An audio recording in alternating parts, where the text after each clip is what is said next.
Okay, so this presentation will be explaining the effects of coronavirus in Mexico.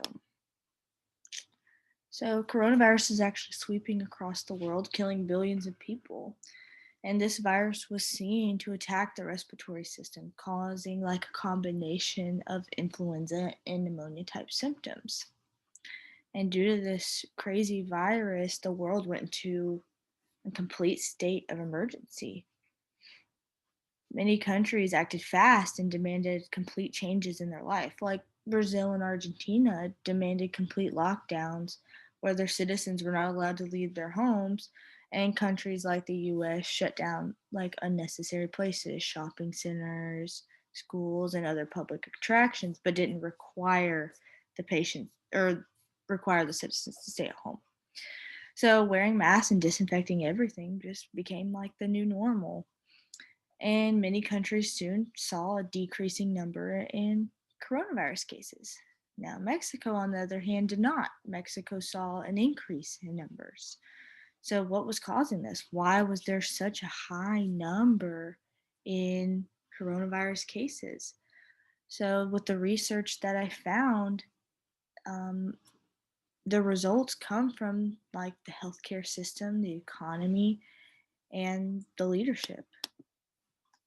So the first thing to understand the healthcare system in Mexico is to look at how the hospital and healthcare workers are viewed. So hospitals were seen as dirty and like a death sentence. In a study by the New York Times, they interviewed a lot of citizens asking why they didn't go to the hospital when they got the virus, and 70% of them said that they just feared the hospital and they feared what could happen to them if they went. And Azira and the New York Times both recorded these rumors that were said about the hospital. And so rumors were like if a sick person went into the hospital, the doctors would inject them with something to kill them on purpose to destroy of the virus. And this struck out a huge fear in the Mexican community that they would die if they went to the hospital.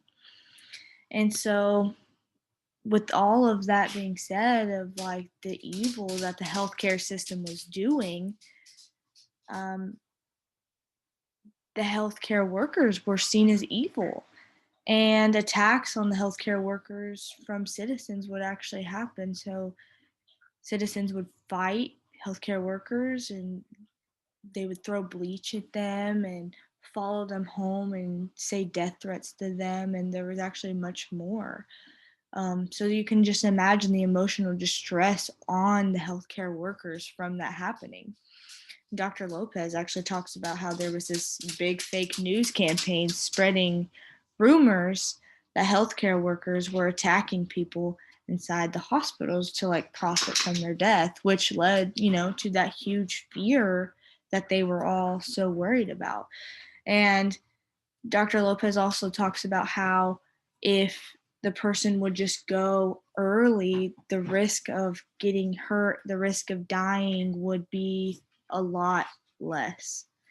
So, the next thing to look at when you're looking at the healthcare system is the resources and the people who are most at risk. So, because of this huge outbreak of individuals getting attacked in the healthcare system, many employees actually quit, and there was a massive just lack of healthcare workers. So the hospitals had to just kind of hire whoever they could get. And so they would get untrained individuals and unequipped who didn't know how to handle a virus like this. So with the like lack of preparation, they didn't have enough PPE. Um, they didn't have enough beds for the patients, and the healthcare workers did not get any breaks in between visiting or taking care of patients. Their entire work, they never got a break. Um, so this actually made a lot of healthcare professionals end up cost their life. Like they caught the virus and they ended up dying from it. And then in Mexico, the highest risk for people to catch coronavirus and die from it was actually under the age of 60, while the rest of the world, it was seen as older adults, which is 65 and older. So why? Why was causing that? And it was actually seen from the just extreme fear was one aspect of just waiting too long to go to the hospital and then getting there to the point where they can't really do anything for you. And the other thing is the huge amount of diabetes and obesity in Mexico. So there was a study showing that there was a growing rate of 1.5 million individuals that are experiencing diabetes or obesity, which is has to be way larger than that because that study I found was in 1992. So the next thing to look at is the government leaders. So the leaders just completely failed the um, Mexican citizens. So President Obrador actually just completely didn't believe in it. He had no belief.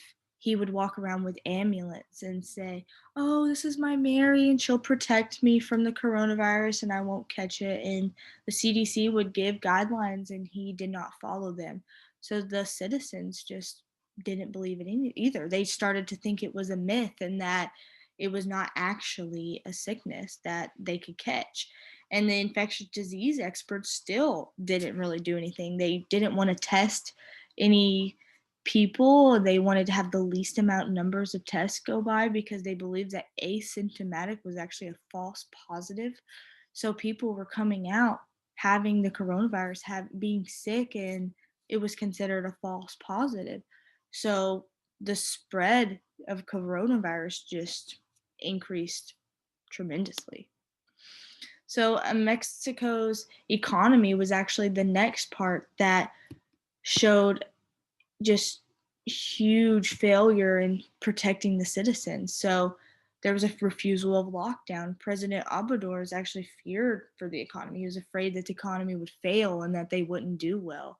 And the economy he showed, like in Al Jazeera's video, is that the economy was more important than the citizens. And so the only people that could close their businesses was rich, prosperous businesses, and those that were struggling had to stay open, which then their employees got sick and caused a lot of them to end up dying. But then there was closing and poverty actually hit, and 11.8 million individuals lost their jobs. And so one of the studies by Al Jazeera showed that people would just search for food all day long, 12-hour shifts just searching to find food for their family. And soup kitchens actually tripled in size, and just due to the lack of seriousness of taking care of the economy and how just all of that, like tons of people became in poverty and then they couldn't afford to take care of themselves, which caused a huge increase in deaths. So Mexico's response for this just led to a large number of death. And if they viewed the coronavirus in hospitals were taken more seriously, Mexican citizens would still be alive today. Just the lack of seriousness, I mean, it cost the economy, the healthcare system, and it cost many Mexicans their lives.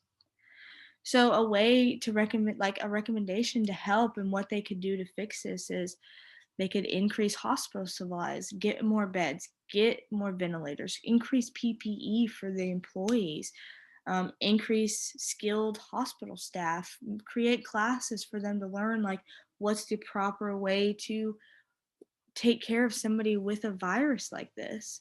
And then a huge thing would be for the government officials to take this seriously, to protect like their citizens and make sure that they are seeing that this is serious and I take this serious, to show as like a good example. A good thing could be like a safety net to protect them, to show that they will um, like help them get food and things like that.